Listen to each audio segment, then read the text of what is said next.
Hey guys, welcome to my channel. कैसे हैं आप सब लोग? आई होप आप सब लोग बहुत अच्छे होंगे। मैं भी बिल्कुल अच्छी होंगी। मेरे अमरनाथ ब्लॉग का पार्ट 2 है।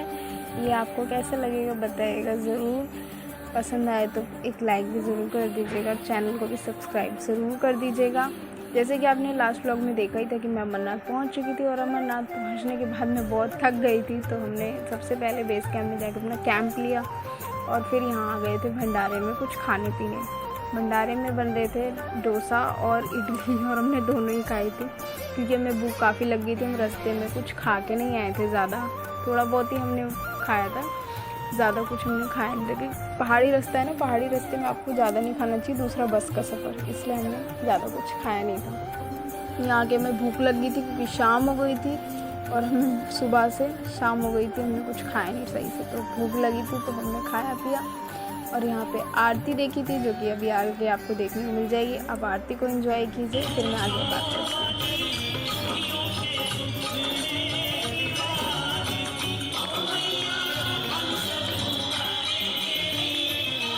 हाँ जी, तो दर्शन करने के बाद और पेट पूजा करने के बाद हम आ गए थे अपने कैंप में, आराम किया, सोया, और हमने उसी दिन शॉपिंग भी की थी और उसके बाद हम चल पड़े थे यात्रा के लिए।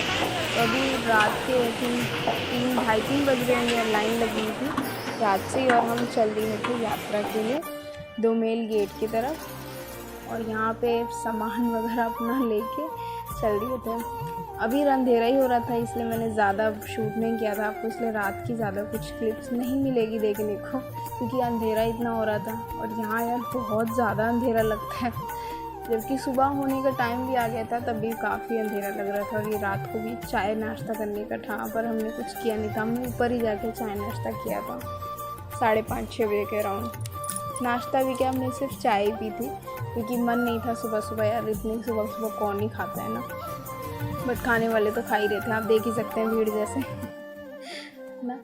यहाँ से निकल गए फिर हम सीधे सीधे सीधे, क्योंकि मुझे तो जाने की बहुत ज़्यादा जल्दी थी, बहुत ज़्यादा जल्दी थी कि मैं जल्दी जल्दी पहुँचूँ। बस मेरे को तो यही था कि बैकग्राउंड में नदी की आवाज़ आ रही थी क्योंकि नदी बह रही है, ऊपर से आ रही है अमरनाथ से, तो उसकी आवाज़ थी, इसलिए मैंने बैकग्राउंड वॉइस को हटा दिया है, नहीं तो आपको सुनाई देती, उसकी बहुत तेज़ आवाज़ आ रही थी और फिर लोगों की भी आवाज़ आ रही थी, इसलिए मैंने बैकग्राउंड वॉइस को हटा दिया, नहीं तो आपको कुछ सुनाई नहीं देता, समझ में नहीं आता। और लास्ट व्लॉग में भी आप लोगों ने प्यार दिया है, बट यार आप प्यार कम देते हो, आप और ज़्यादा व्लॉग को प्यार दीजिए मेरे, वो पसंद आए तो यार चैनल को सब्सक्राइब कर दीजिए कीजिए, सब्सक्राइब करने में कुछ ज़्यादा नहीं है और एक लाइक कर देंगे तो मुझे भी अप्रिशिएशन मिलेगा कि मैं आपके लिए और भी अच्छे अच्छे व्लॉग बना पाऊँ, तो इसलिए प्लीज़ कर दिया कीजिए, उसमें कंजूसी मत किया कीजिए, और छोटा सा एक कमेंट भी डाल दिया कीजिए कि आपको कैसा लगा। आप अपनी कुछ भी राय दे सकते हैं मुझे, मैं उसको ज़रूर फॉलो करूँगी। अगर कुछ कमी रह जाती है व्लॉग में तो वो भी बताइएगा, मैं उसको भी इम्प्रूव करूँगी, क्योंकि मैं आपको पता है ज़्यादा व्लॉग में नहीं करती हूँ, मुझे इतना अभी आइडिया नहीं है, बट हाँ आ जाएगा धीरे धीरे, इम्प्रूवमेंट सब में आ जाती है। यहाँ अकेले आप देख सकते हैं ड्यूटी करते हुए, जय बोले रात को ठंड हो रही है। पता है जब मैं गई थी तो गर्मी हो रही थी अमरनाथ में, जब मैं पहुँची थी, और रात को ना ठंड हो गई थी अचानक से। तो मैं आपको यही सलाह दूंगी कि आप कपड़े भी लेके जाओ ना तो आप दोनों हिसाब से लेके जाइए, क्योंकि वहाँ मौसम कभी भी बदल जाता है। मैं लेके गई थी एक कपड़ा गर्मी के हिसाब का, बाकी सब सर्दी के हिसाब का, और मुझे इसलिए इमरजेंसी में वहीं से लेना पड़ गया था गर्मी वाले कपड़े, क्योंकि वहाँ इतनी सर्दी उस टाइम थी नहीं, हल्की सर्दी थी, तो फिर मैंने लिए, क्योंकि नहीं तो मैं क्या पहनती नहा के, तो इसीलिए, क्योंकि गर्मी बहुत ज़्यादा थी और बाद में सर्दी पड़ने लगी। तो शॉल तो मैं लेके गई थी साथ में, मेरा शॉल में काम चल गया था, मतलब इतनी ठंड नहीं थी कि मैं स्वेटर पहनूँ या गर्म कपड़े पहनूँ, बट बाद में रात को इतनी ठंडी पड़ गई थी, तो वहाँ मैं आपको ये सजेस्ट करूँगी कि आप दोनों कपड़े लेके जाइए, सीज़न कोई सा हो चाहे आप अगस्त में जाएँ या जुलाई में जाएँ, कभी भी आप जाएँ, तो दोनों सीज़न में वहाँ गर्मी सर्दी दोनों पड़ सकती है, और सर्दी तो पड़ती ही पड़ती है वहाँ पे, बट गर्मी का भी वहाँ पे कोई भरोसा नहीं, धूप निकल जाती है तो गर्मी हो जाती है। और मैं पहुँची थी बहुत तेज़ धूप थी उस टाइम, शाम हो गई थी जबकि, बट बहुत तेज़ धूप थी, 3-4 बज रहे होंगे, बट धूप बहुत तेज़ थी, इसलिए गर्मी बहुत थी। और देख सकते हैं आप हल्का हल्का उजाला होना यहाँ पे शुरू हो रहा है, मगर तब भी सूरज यहाँ पे क्लियर नहीं दिख रहा, क्योंकि पर्वत के पीछे ना वो छुपा हुआ था। यहाँ रोशनी उतनी विजिबल नहीं हो पा रही है, जबकि टाइम हो गया होगा अप्रॉक्स 4 बज रहे होंगे, 4 साढ़े 4 का उस टाइम। एग्जैक्ट टाइम मेरे को याद नहीं है, एक्साइटमेंट इतनी थी ना मेरे को ऊपर जाने की, दौड़ी दौड़ी में चली गई थी। मैं यहाँ से नीचे से नहा के नहीं गई थी, मैं नहाई भी ऊपर ही थी। मैं अपनी एक जोड़ी कपड़े लेके गई थी ऊपर नहाने के लिए। ऊपर फैसिलिटी है, आपको गर्म पानी मिल जाता है ऊपर नहाने के लिए, और वॉशरूम भी बने हुए हैं जिसमें आप नहा सकते हैं। आपको पानी खरीदना पड़ता है, गर्म पानी आप इजीली नहा सकते हैं, पर नदी में नहीं नहा सकते भाई, नदी में मत नहाएगा। और नदी में इतना पानी भी नहीं है ऊपर कि आप नहाएं, और नदी में नहाना अलाउ भी नहीं है। बहुत आपके घुटने तक भी पानी नहीं आएगा, इतना पानी है। पानी वही होता है, वो आपको बाल्टी में भर के देते हैं, लेकिन आप वॉशरूम में जाके नहा सकते हैं, नदी में नहीं नहा सकते, क्योंकि नदी उससे गंदी होगी और ये अच्छी बात नहीं है ना।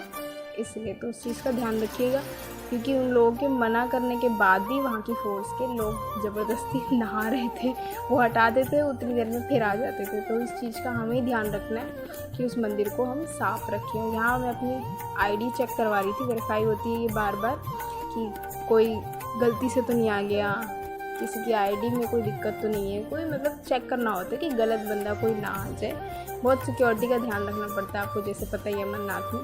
तो बार बार ये आईडी आपकी चेक होती है, स्कैन होती है, और आपकी भी चेकिंग होती है। और ये आ गया था 2 मील गेट। यहाँ से अब शुरू हो रही है मेरी यात्रा फाइनली। मैं अमरनाथ पहाड़ अब चढ़ने वाली हूँ फाइनली, आप देख सकते हैं। और मेरी एक्साइटमेंट मैं आपको बता ही नहीं सकती इतनी ज़्यादा थी। दौड़ते दौड़ते फिर मैं यहाँ गई, और बहुत ज़्यादा मैंने एंजॉय किया, बहुत ज़्यादा एंजॉय किया मैंने।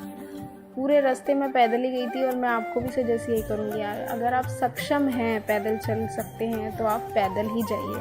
आपको पैदल बहुत मज़ा आएगा, ट्रस्ट मी। जो मज़ा पैदल चलने में आता है ना, पैदल चल के यात्रा कंप्लीट करने में, वो आपको किसी घोड़े, खच्चर, यहाँ तक कि हेलीकॉप्टर में भी नहीं आएगा। बट अगर आप नहीं चल सकते तो आप हेलीकॉप्टर प्रेफर कीजिए, घोड़े, खच्चर नहीं यार, प्लीज़ सजेस्ट मैं आपको यही करूँगी कि अगर आप चल सकते हैं तो पैदल जाइए, नहीं चल सकते तो आप हेलीकॉप्टर से जाइए। बट यार आप मासूम जानवरों को तकलीफ मत दीजिए, क्योंकि उनके साथ कैसा व्यवहार होता है ये आप जानते ही होंगे, है ना। इसलिए और आपके लिए भी सही नहीं रहता, क्योंकि मैंने आपको जैसे बताई है, मौसम पल पल में बदलता रहता है। मैं चढ़ रही थी तो मैंने पूरा शूट लिया है, बट मैंने लौटते वक्त ज़्यादा कोई शॉट नहीं लिया, मैंने 1-2 शॉट ही लिए होंगे, फिर मैंने शॉट नहीं लिया, क्योंकि बारिश शुरू हो गई थी, जिसकी वजह से रास्ते यहाँ पे ख़राब हो गए थे। क्योंकि आप देख सकते हैं रास्ते कच्चे हैं, धूल मिट्टी वाले हैं, बना नहीं है सही से, अभी चल ही रहा है, यहाँ पे काम चलता ही रहता है।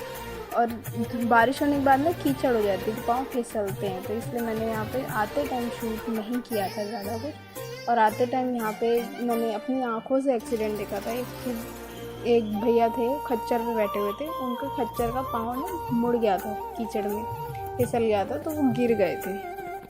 तो इसलिए आपकी सेफ्टी के लिए भी अच्छा नहीं होता, क्योंकि वो संभाल नहीं पाते। अगर आप कम वेटेड हैं तो ठीक है, वो संभाल लेंगे, मगर वो हेल्दी थे तो इसलिए वो संभाल नहीं पाया, और वो भी फिसल गया, और अपने ऊपर बैठाया भैया को भी लेके गिर गया था।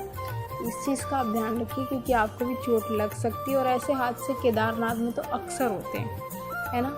यहाँ तो फिर भी लाइन से चलते हैं लोग, इनको रास्ता अलग अलग कर देते हैं, बहुत समझदारी से चलते हैं। अमरनाथ में, केदारनाथ में तो बस आप पूछिए मत, वहाँ तो बहुत बुरा हाल होता है। वहाँ एक्सीडेंट अक्सर होते हैं, अक्सर लोग गिरते रहते हैं इनसे।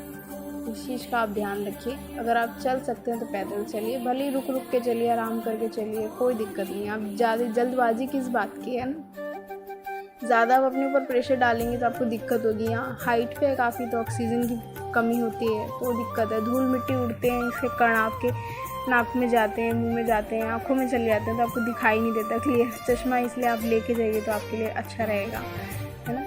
मेरे तो ऑलरेडी यार नज़र वाला मेरे चश्मा है, मेरे तो स्पेक्स, इसलिए मैं लेके जाती हूँ, क्योंकि आँखों में मिट्टी जाती है ना, तो आपको क्लियर दिखाई नहीं देता, आँखों से पानी आ सकता है, आँखें लाल हो सकती हैं, कुछ भी हो सकता है। और लाइट भी, अगर धूप आ जाती है, सनलाइट भी बहुत तेज़ पड़ती है, तो आपको विजिबिलिटी में दिक्कत हो जाती है। आप सन ग्लास लेके जाइए तो वो अच्छा रहेगा आपके लिए। और मुँह वगैरह कवर करके तब आप यात्रा कीजिए यहाँ पे, ताकि मिट्टी ना जाए नाक मुँह में, तो आपको सांस लेने में दिक्कत नहीं होगी। और मिट्टी जाएगी तो यार वो नुकसान भी करेगी ना आपको। तो इसलिए। बाकी फैसिलिटी तो जगह जगह थी, ऊपर भंडारे ऊपर भी लगे थे, वॉशरूम की फैसिलिटी भी थी, शॉप्स भी थे, किसी चीज़ की प्रॉब्लम नहीं थी। और यहाँ हम रुके थे, ये हमारा फर्स्ट स्टॉप था ऊपर, जहाँ हमने सिर्फ चाय पी थी। जी हाँ, सिर्फ चाय, खाया पिया हमने कुछ भी नहीं था यहाँ पे। खाया हमने सीधे मंदिर के पास जो भंडारे लगे थे वहीं पे, क्योंकि खा के यार आप यात्रा नहीं कर पाते ज़्यादा। आप थोड़ा बहुत लिक्विड ले लीजिए, उतने आप बहुत बढ़िया से रास्ता कट जाएगा आपका। तो हमने चाय पी थी, जूस वगैरह पिया था बस, और आगे चल के हमें प्यास लगने लग गई थी और हल्की हल्की तब भूख लगी थी, तो हमने सिर्फ खीरा खाया था। वैसा सॉलिड फूड हमने कुछ नहीं खाया था, हमने वो मंदिर पहुंच के ही खाया था, क्योंकि चलते ना आप ज़्यादा कुछ खाएंगे तो आपको चलने में दिक्कत होगी, शरीर आपका भारी रहेगा। जितना कम खाना खाएंगे उतना इजीली चल पाएंगे। और सामान भी अपने साथ आप ज़्यादा कैरी मत कीजिए। मैंने सिर्फ एक जोड़ी कपड़े और वाटर बॉटल थी मेरे साथ, और कुछ भी नहीं था। आप चाहें तो वाटर बॉटल भी ना लीजिए, बस सिंपल से पावर बैंक कर दूँ, अपना वॉलेट, और आप याद करके रेनकोट ज़रूर रखिए, क्योंकि मौसम बदल जाता है। रेनकोट या छाता, वैसे छाता यहाँ ज़्यादा काम नहीं करता, हवा चलती पहाड़ों में, तो कहीं के पहाड़ों वो तो उड़ जाता है। आप यहाँ पे हाई करी थी और नज़ारे, जय कारा शिव शंभो, बात करती हूँ, जय जय बाबा बर्फानी। हाँ जी, तो मैं यही कह रही थी, याद करके रेनकोट ज़रूर ले लीजिएगा, जो कि बहुत ज़्यादा ज़रूरत होगी आपके लिए। बस इतना ही सामान आप कैरी कीजिए, बहुत ज़्यादा सामान आप कैरी मत कीजिएगा, मेरी ये राय तो है ही। नहीं तो आपको चलने में बहुत दिक्कत हो जाएगी। उतरने में इतनी दिक्कत नहीं होती, चलने में लेकिन बहुत ज़्यादा दिक्कत हो जाती है। ठीक है, तो इस बात का आप ध्यान रखिए। बाकी नज़ारे तो यार बहुत ही मनमोहक, जितना मैं अपनी रियल आँखों से देख सकती थी ना, उतने अच्छे से मैं कैमरे में, मुझे लगता है मैं नहीं दिखा पाई। ये कैमरा उस चीज़ को जस्टिफाई नहीं कर पा रहा है, उसमें उतनी खूबसूरती नहीं आ पाई जितनी मैं अपनी रियल आँखों से। और आप लोगों में से जो अमरनाथ गए होंगे उनको तो पता ही होगा कि हकीकत में आप वास्तविकता में देखते हैं तो खूबसूरत बहुत ज़्यादा है। वहाँ की खूबसूरती आप अलग ही देख सकते हैं। यहाँ लैंडस्लाइड भी हुई पड़ी है, इसका भी ध्यान रखिए। बहुत लोगों को मैंने देखा जहाँ लैंडस्लाइड थी वहीं जाके बैठ रहे थे, तो यार आपकी जान को खतरा हो सकता है, आप वहाँ मत बैठिए।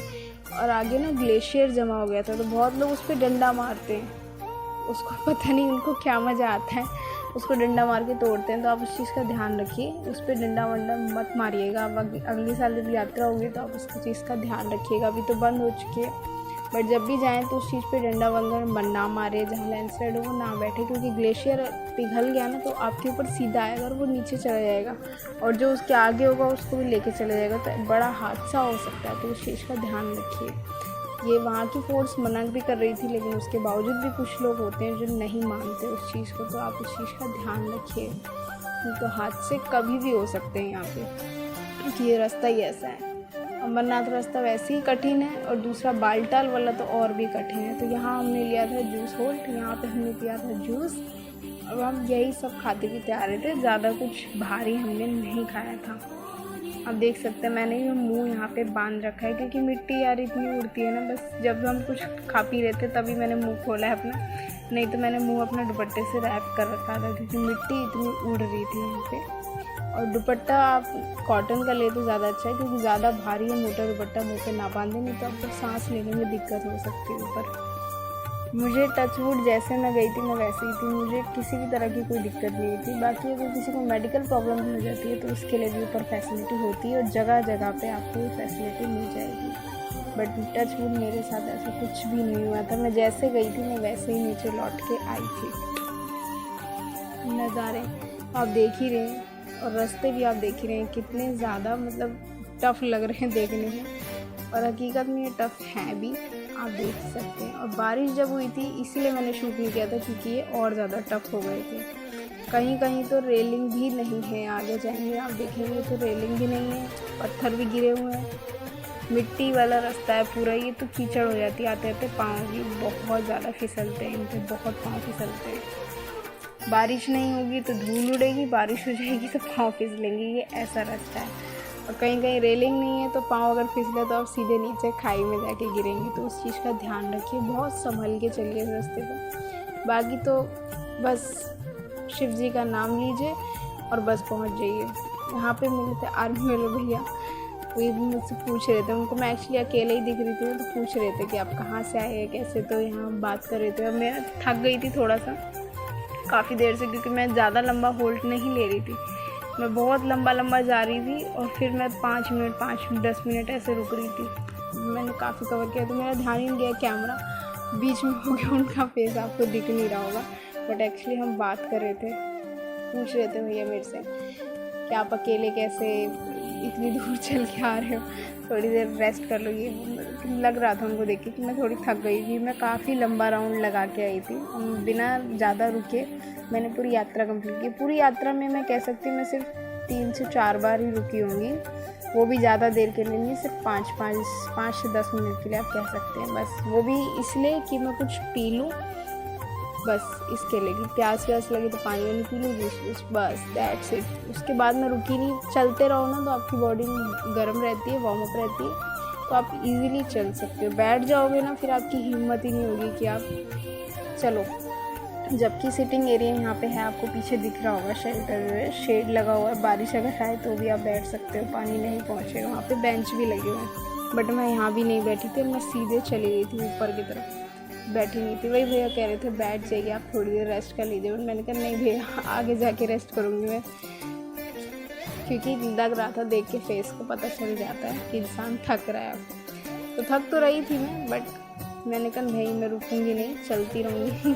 जब बहुत ज़्यादा ही मेरे को हो रहा था कि अब अभी नहीं चल सकती, अब थोड़ी देर बैठना है, मेरे को प्यास लगी है, जब ही मैं रुक रही थी, नहीं तो मैं नहीं रुक रही थी, क्योंकि मेरे को इतनी ज़्यादा जाने की उत्सुकता थी और मेरे को रास्ता जल्दी से काटना भी था, क्योंकि मुझे पैदल ही लौट के आना था। तो मुझे पता था कि मुझे पहुँचते पहुँचते नीचे रात होने वाली है और अंधेरा होने से पहले मुझे लौटना था, क्योंकि अंधेरा में यहाँ पे लाइट्स इतनी ज़्यादा है नहीं, कहीं कहीं पे नहीं है लाइट्स, रेलिंग नहीं है, और लाइट्स हो भी बारिश होने के बाद ये रास्ता ख़तरनाक हो जाता है, इसलिए मेरे को टाइम से नीचे उतरना था, तो इसलिए भी मेरे को थोड़ी जल्दी थी। और रास्ता तो आप देख ही रहे हैं कितना ख़तरनाक है, तो इसीलिए मेरे लिए ये फर्स्ट एक्सपीरियंस था अमरनाथ का। अब मैं सेकंड टाइम जाऊंगी तो मेरे को एक्सपीरियंस हो गया थोड़ा, अब मेरे लिए मुश्किल नहीं रहेगा मुझे जहाँ तक लगता है, बट उस टाइम थोड़ा सा लगा था मेरे को, बट अब बिल्कुल नहीं लगेगा, अब मुझे पता है। क्योंकि थोड़ा सा अनुभव भी हो जाता है ना आपको उस रूट का, तो फिर आपको आइडिया हो जाता है। आप देख सकते हैं यहाँ पे मैंने स्पेक्स लगा के मुंह बांध के तभी चल रही थी, और बस अपनी फोटेज लेने के लिए मैंने दुपट्टा नीचे किया था, मैं फिर दुपट्टा ऊपर करके चल रही थी। और बादल भी आप देख रहे हैं कितने खूबसूरत लग रहे हैं, साथ में हमारे बादल हो गए थे। मतलब इतना हाइट पे हम आ चुके थे। यहाँ से मंदिर की थोड़ी दूरी रह गई थी, पत्थर आप देख रहे हैं गिर रखे हैं, पत्थर कहीं की जगह बांध भी रखे हैं कि गिरे नहीं, मगर तब भी यार गिरते तो रहते ही हैं पत्थर, कहाँ तक कोई रोक सकता है, प्रकृति के आगे किसी की भी चलती। बस यहाँ से कुछ ही दूर मंदिर रह गया था, ज़्यादा नहीं रह गया था, बहुत पास था यहाँ से। और सब हिम्मत हार के थोड़ी देर के लिए आराम कर रहे थे। और यहाँ देख सकते हैं बस मंदिर का रूट शुरू हो गया, यहाँ से बिल्कुल नज़दीक ही। अब एक टर्न और लेना है, उसके बाद 1 से 2 टर्न, फिर हेलीपैड आ गया एंड देन मंदिर आई है। ये हेलीपैड है, तो मैंने बताया कि आप हेलीकॉप्टर से भी जा सकते हैं, वो भी आपको मंदिर से 4-5 किलोमीटर पहले उतार देती है, उसके बाद आपको पैदल जाना पड़ता है हेलीकॉप्टर से अगर आप जाते हैं तो। मगर मैं आपको सजेस्ट यही करूँगी कि आप पैदल जाइए, नहीं तो आप हेलीकॉप्टर से जाइए। और उस हेलीकॉप्टर से अगर जाते हैं तो उसकी एडवांस बुकिंग करवाइए, क्योंकि वो आपको तत्काल में नहीं मिलेगा। कि मेरे साथ के कुछ लोग थे वो थक गए थे तो वो जाना चाहते थे हेलीकॉप्टर से, बट तत्काल में आपको नहीं मिलता, आपको एडवांस बुकिंग करवानी पड़ेगी। तो इसलिए आप एडवांस बुकिंग करवा के रहिएगा। और ये देखिए मंदिर के पास में पहुंच गई थी, और ये वही पहाड़ है जिसमें आकृति कहते हैं दिखती है, और हकीकत में इसमें आकृति दिखती है। आप गौर से देखेंगे तो इसकी चोटी पर आपको पूरा शिव परिवार की आकृति दिखेगी, अगर आप ध्यान से देखेंगे और वहाँ जाके वैसे तो आपको नहीं समझ आएगा, बट आप वहाँ जाएंगे तो गौर से देखेंगे तो आपको दिखेगी। यहाँ पे हर कोने कोने में आपको शिव जी दिखेंगे, आप जहाँ नज़र घुमाएंगे आपको वहाँ शिव जी की आकृति नज़र आएगी, आपको महसूस होगा कि हाँ शिव जी हैं। और गुफा के दर्शन आपको मैंने यहीं से करवा दिए। इसके आगे थोड़ी दूर तक ही कैमरा अलाउ था, जो कि मैंने आपको दिखाया, उसके बाद कैमरा अलाउ नहीं था। फ़ोन मैंने लॉकर में जमा करवा दिया था, और मैं नहाने वगैरह भी गई थी, मैंने उसका भी नहीं दिखाया आपको, जबकि मुझे दिखाना चाहिए था, बट मैंने नहीं दिखाया। वहाँ के वॉशरूम्स वगैरह भी काफ़ी क्लीन है, नीट एंड क्लीन। और उस सफाई का भी यार हमें ही ध्यान रखना है, तो सफाई का भी ध्यान रखिए। और दर्शन करने के बाद वहाँ से प्रसाद वगैरह मैंने वहीं खा लिया था, खाना पीना। और वापसी में आई तो आप देख सकते हैं हवा कितनी तेज़ चल रही है। हवा इतनी ज़्यादा तेज़ थी कि बहुत ज़्यादा दिक्कत होने लग गई। ब्लॉग आपको पसंद आया हो तो एक लाइक ज़रूर कर दीजिएगा।